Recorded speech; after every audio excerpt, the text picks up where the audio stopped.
दोस्तों, एक लड़की की शादी को 7 साल का अरसा बीत गया था, मगर वो औलाद की नेमत से महरूम थी।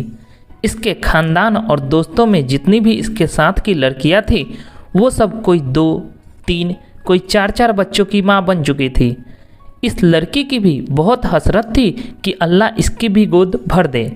लड़की किसी से कुछ कहती नहीं थी, लेकिन दिल ही दिल में अल्लाह से दुआ मांगा करती थी, या अल्लाह मुझे भी ये खुशियाँ दिला दो।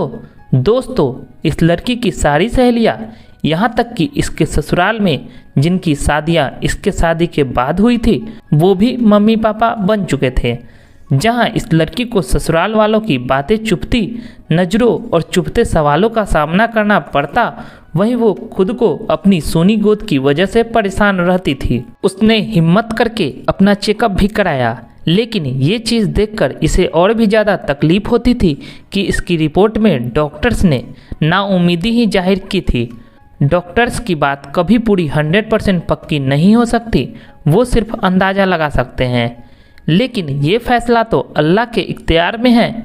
लड़की का दिल अगर बहुत ज़्यादा उदास होता तो वो छुपकर अपने कमरे में जी भर के रो लेती। कोई भी इसकी तकलीफ़ को समझ नहीं पा रहा था कि वो औलाद न होने की वजह से खुद कितनी तकलीफ़ में है। ससुराल वाले तो बातें बनाते ही थे, लेकिन रिश्तेदार और पड़ोसियों की बातें आग पर घी डालने का काम करती, और उसकी सास कुछ बातें बाद में कह देती जिसे सुनकर दिल करता कि वो मर जाए या उन लोगों से कहीं दूर चली जाए, क्योंकि उन लोगों की बातें दिन पर दिन बढ़ती ही चली जा रही थी। लेकिन उसे उम्मीद तो थी सिर्फ अल्लाह पाक पर। वो नमाज में रो रो कर अल्लाह से एक ही फरियाद करने लगती कि वो उसे औलाद के नेमत से नवाज दे। जैसे जैसे लोगों के ताने बढ़ रहे थे, उसी तरह उसकी इबादत भी बढ़ती जा रही थी। वो बस अल्लाह की रहमत की आस में थी कि कब उसकी दुआ कबूल की जाए। वक्त गुजरने के साथ साथ इसकी देवरानी के यहाँ चौथे बच्चे ने जन्म लिया, और उसकी सास के तानों में और भी शिद्दत आ गई कि तू बाज है, मेरा बेटा बेऔलाद रहेगा, मेरे बेटे का कसूर क्या है। एक दिन वो अपने देवर के बच्चे को गोद में लेकर प्यार कर रही थी। न जाने उसके दिल को क्या हुआ कि वो बच्चे को वहीं लेटाकर अपने कमरे में आई और ऐसा रोई कि घर के सभी लोग इकट्ठे हो गए। उसके दिल की हालत समझे बिना ही सब के सब ये सोचने लगे कि ये देवर के बच्चों से जलती है, उसे देखना नहीं चाहती है और बस इसीलिए रोती है। मगर उन जाहिलों को ये कौन समझाता कि अल्लाह ने उसको ऐसा दिल दिया ही नहीं जो कि किसी से जलने वाला हो। वो तो उन लोगों में से थी जो अपनी खुशियाँ भी दूसरों की झोली में डाल दे, जो अपने मुंह का निवाला भी दूसरों के मुंह में डाल दे। वो तो बच्चों को प्यार करते वक्त अपनी सोनी गोद को देखकर खुद को रोक न पाई और भावुक हो गई, और उसके आंसू भी सारे बांध तोड़ दिए। बस उसका एक शौहर था जिसने उसे कभी ताना नहीं मारा था। उसका शौहर उसे दिलो जान से प्यार करता था।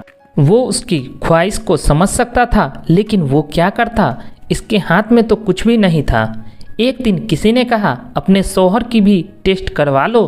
पहले तो इस बात पर बहुत हंगामा हुआ, फिर बाद में इसके शौहर ने कहा कि टेस्ट करवाने में आखिर क्या हर्ज है। उसके शौहर का टेस्ट करवाया गया। जब रिपोर्ट आई तो वो ठीक नहीं था। फिर तो घर में तूफान सा आ गया। सब कहने लगे कि अब इस लड़की को फारिग करो, हम तुम्हारी दूसरी शादी करेंगे। लेकिन उसका शौहर किसी भी सूरत में उसे तलाक देने को तैयार नहीं था। शौहर की मोहब्बत में एक जरा बराबर भी कमी नहीं आई थी। अगर अल्लाह को मंजूर होगा तो हमें औलाद जरूर होगी, और अगर अल्लाह को मंजूर नहीं है तो हम इस पर भी शुक्रगुजार हैं। इसने अपने शौहर से कहा, आप दूसरी शादी कर लो, मगर वो अपनी बीवी से बहुत ही ज़्यादा प्यार करता था, इसलिए वो किसी भी सूरत में नहीं माना। एक दिन इसकी सास ने बहुत ताना दिया, यहाँ तक कह दिया, तुम चाहती ही नहीं कि हमारे घर खुशियाँ आए, मेरे बेटे का कोई वारिस हो। सास की जली कटी बातें सुनकर वो बहुत परेशान हुई और उसने अल्लाह से दुआ करने बैठ गई। जब वो नमाज के लिए अपने हाथों को ऊपर उठाया तो ऐसा वाक्य हुआ कि वो कुछ नहीं बोल पा रही थी। फिर सजदे में गिरकर अल्लाह से फरियाद करने लगी, या अल्लाह, अगर तुझे मुझे बेऔलाद रखना था तो तूने मुझे इस दुनिया में भेजा ही क्यों? औरत पूरी तो अपने औलाद से होती है, तो तूने मेरी कोख को सूना क्यों रखा? या अल्लाह, सारी दुनिया के डॉक्टर जो मर्जी कहते हैं, मुझे तो बस तेरा सहारा है। मेरी वजह से मेरे शौहर को तकलीफ़ और जिल्लत की ज़िंदगी गुजारनी पड़ती है, तो वो औरत अल्लाह के सामने रहमत की भीख मांगती रही, या अल्लाह तुझे मेरे हबीब हजरत मोहम्मद मुस्तफ़ा सल्लल्लाहु अलैहि वसल्लम की प्यारी जुल्फ़ों का वास्ता, मुझे औलाद की नेमत से मालामाल कर दे। उस रात सजदे में रो रो कर ऐसी फरियाद की, उसकी आहो पुकार को सुनकर कायनात की हर चीज़ शायद उसकी सिफारिश ही बन गई और अल्लाह पर उसका भरोसा जीत गया।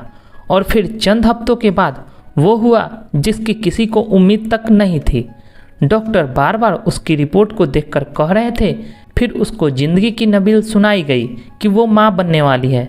ये सुनते ही उसने बिना किसी की परवाह किए हॉस्पिटल के फर्श पर नमाज अदा करने को तैयार हो गई और अल्लाह का शुक्र अदा किया।